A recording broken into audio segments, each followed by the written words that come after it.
আসসালামু আলাইকুম প্রিয় ফলোয়ারবৃন্দ, এই মুহূর্তে আমরা যুক্ত আছি জয়দেবপুর রেলওয়ে জংশন থেকে। চিত্রার পরও দেখছেন হচ্ছে গিয়ে 797 কুড়িগ্রাম এক্সপ্রেসের। কুড়িগ্রাম এক্সপ্রেস তার 30-29 লোকোমোটিভ নিয়ে জয়দেবপুর স্টেশন প্রবেশ করছে এবং কুড়িগ্রাম এক্সপ্রেসেরও ছাদে অনেক যাত্রী দেখা যাচ্ছে এই মুহূর্তে। যা কুড়িগ্রাম এক্সপ্রেসের ভিতরের যে এসি বগি সেটা একেবারেই ফাঁকা।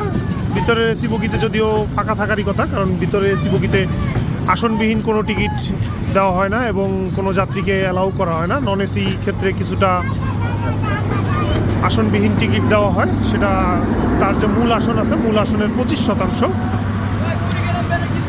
চিত্রা এক্সপ্রেসের ইন রিপোর্টে কুড়িগ্রাম এক্সপ্রেস জয়দেবপুর স্টেশন বসতে হচ্ছে।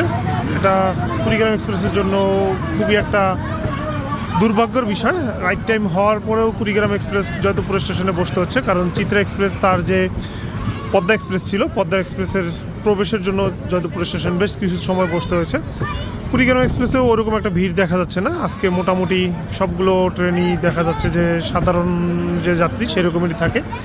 তার ভিতরে কিছুটা একটু ঈদ উপলক্ষে যা বাড়তি চাপ থাকবে এটাই স্বাভাবিক। তবে কুড়িগ্রাম এক্সপ্রেসে কেউ ভুল করেও জয়দেবপুরের উঠবেন না, কারণ এই ট্রেনটা জয়দেবপুর স্টেশনে অফিসিয়াল কোনো যাত্রা বিরতি নাই। যদি উঠছেন ভুল ক্রমে কোনোভাবে, তাহলে না দাঁড়ালে একেবারে আপনাকে চলে যেতে হবে তার যে পরবর্তী যে গন্তব্য সেই পর্যন্ত। সকলের কাছ থেকে বিদায় নিয়ে শেষ করছি। আল্লাহ হাফেজ।